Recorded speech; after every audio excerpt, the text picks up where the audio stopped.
तेलंगाना के करीमनगर शहर में हफ्ते की रात मंचिरियाल चौराहे पर उस वक्त कशीदगी पैदा हो गई जब हनुमान के भक्तों की जानिब से निकाली गई शोभा यात्रा में एक नामालूम नौजवान घुस गया और तलवार हाथ में थाम कर डांस करने लगा।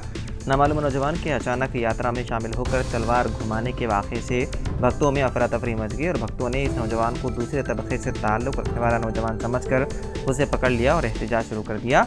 इस दौरान शोभा यात्रा में बंदोबस्त के लिए तैनात पुलिस ने नौजवान को भक्तों से आज़ाद करवा कर उसे पुलिस की गाड़ी में बिठा दिया, जिस पर भक्तों ने पुलिस की गाड़ी को घेर लिया और आगे बढ़ने नहीं दिया।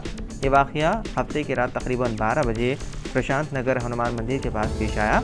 इस मौके पर हनुमान भक्तों ने नौजवान को उनके हवाले करने का मुतालबा करते हुए पुलिस की गाड़ी को जाने नहीं दिया। उसके बावजूद पुलिस ने भक्तों को ताकत का इस्तेमाल करते हुए मुंतशिर कर दिया। गाड़ी को पुलिस स्टेशन मुंतकिल कर दिया। पुलिस ने चंद भक्तों को भी हिरासत में ले लिया। इस दौरान हनुमान की शोभा यात्रा में तलवार चलाने वाले नौजवान की शनाख्त जयदेव के तौर पर हुई है। पता चला है कि वो बीजेपी लीडर बासा सत्यनारायण का करीबी हामी है और बीजेपी कारकुन भी है। बताया जाता है कि हनुमान के भक्तों ने नौजवान को अक़लियती तबके से ताल्लुक़ रखने वाला समझकर यह हंगामा आराई की थी।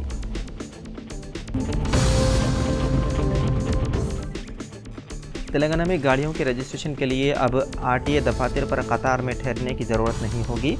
तेलंगाना हुकूमत ने नई गाड़ियों के मालिकीन को राहत पहुंचाते हुए शोरूम पर रजिस्ट्रेशन की तकमील का फैसला किया। इस सिलसिले में अनकरीब अहकाम जारी किए जाएंगे, जिसके बाद गाड़ियों के नए खरीदार आरटीए दफातर के बजाय शोरूम पर ही रजिस्ट्रेशन की कार्रवाई मुकम्मल करेंगे।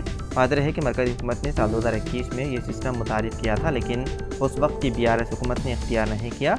कांग्रेस की मौजूदा रेवंत रेड्डी हुकूमत आवाम की सहूलत के लिए नए रजिस्ट्रेशन सिस्टम को इख्तियार करने पर गौर कर रही है।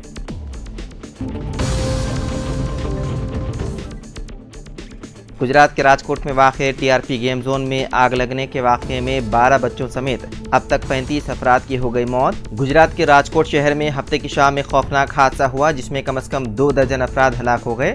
हादसा भीड़भाड़ वाले इलाके TRP गेम जोन में पेश आया, जहां अचानक आग लगने से 12 बच्चों समेत कम से कम 35 अफराद हलाक हो गए। इस हादसे में मुतादिद अफराद जख्मी हो गए हैं, जिनमें से कुछ की हालत संगीन बताई गई है, जिसकी वजह से महलूकीन की तादाद में इजाफे का खदशा है। इस हादसे के बाद गुजरात के वज़ीर आला भूपेंद्र पटेल ने फौरी तौर पर मुआवजे का ऐलान कर दिया। उन्होंने महलूकीन के अफराद ख़ानदान को 4-4 लाख रुपये मुआवजा देने का ऐलान किया है और साथ ही वाक़े की तहक़ीक़ात के लिए SIT भी तश्कील दे दी गई है। इसके अलावा जख्मियों को 50,000 रुपये देने का भी ऐलान किया गया है।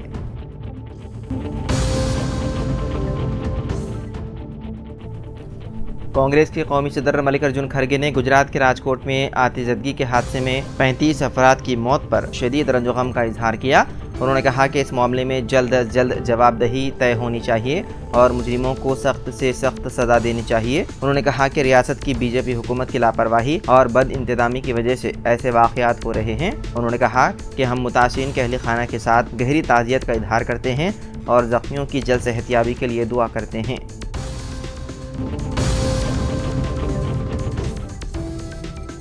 तेलंगाना हुकूमत ने नए तालीमी साल 2024 और 25 का कैलेंडर जारी कर दिया। स्कूलों की कुशादगी 12 जून से होगी। क्लासेस 12 जून से 23 अप्रैल साल 2025 तक होंगे। ताहम तेलंगाना हुकूमत ने नए तालीमी साल के कैलेंडर में क्रिसमस की तातीलात में इजाफा किया है। इससे कबल क्रिसमस की तातीलात 2 दिन दी जाती थी, लेकिन नए तालीमी साल के कैलेंडर में 23 से 27 दिसंबर तक क्रिसमस की तातीलात देने का ऐलान किया है। ये पहला मौका है कि क्रिसमस की तातीलात का ऐलान 5 दिनों के लिए किया गया है। इसके अलावा 12 से 2 अक्टूबर तक दशहरे की तातीलात, जबकि 13 से 17 जनवरी तक संक्रांति की तातीलात रहेंगी।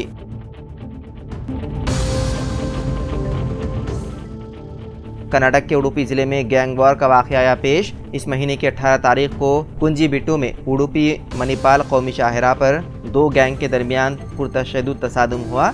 2 कारें आपस में टकरा गई। इसके बाद कुछ लोग गाड़ियों से बाहर निकल आए। हरीफ गैंग के अरकान ने हमला किया। इस तसादुम के दौरान एक शख्स को तेज़ रफ्तार कार ने टक्कर मार दी। इसके अलावा कुछ और लोगों को एक और कार ने टक्कर मार दी। इस तसादुम की इत्तला पर पुलिस मौके पर पहुंच गई और 2 अफराद को गिरफ्तार कर लिया। पुलिस ने एक स्विफ्ट कार, 2 टू व्हीलर गाड़ियां, चाकू और असलह कब्जे में ले लिया। पुलिस ने बताया है कि दीगर मफरूर मुलजिमीन को भी जल्द कर लिया जाएगा गिरफ्तार।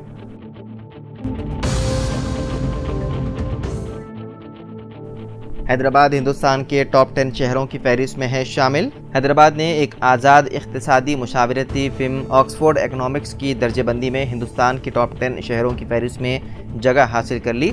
दर्जेबंदी 4 अवामिल पर मबनी है, यानी मुआशियात, इंसानी सरमाया, मियार ज़िंदगी, माहौलियात और हुक्मरानी। हैदराबाद आलमी सतह पर 564वें नंबर पर है। वहीं ग्लोबल सिटीज़ इंडेक्स के मुताबिक मुल्क की सरफहरिस्त शहर की फहरिस्त में दिल्ली 350 के आलमी दर्जेबंदी के साथ सरफहरिस्त है।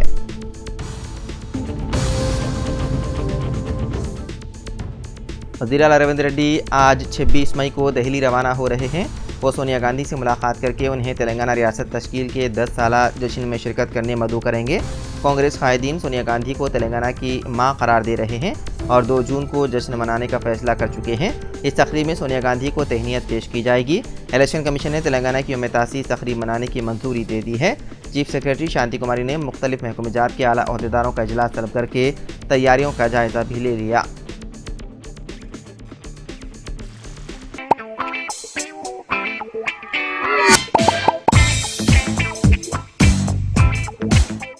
Elite spine and pain management centre बगैर ऑपरेशन और बिना पेन किलर अद्वियात के एडवांस्ड टेक्नोलॉजी के जरिए सिर्फ छोटे इंजेक्शन से कमर और घुटनों के दर्द का शर्तिया इलाज। डॉक्टर प्रकाश गुड़ीपुड़ी और doctor Mohan Irva interventional pain physician जैसे तजुर्बेकार डॉक्टर्स 25,000 से भी ज्यादा मरीजों का कामयाब व इत्मीनान बख्श इलाज। राबिता कीजिए elite spine and pain management centre, Manikunda और दिलसुख नगर, हैदराबाद।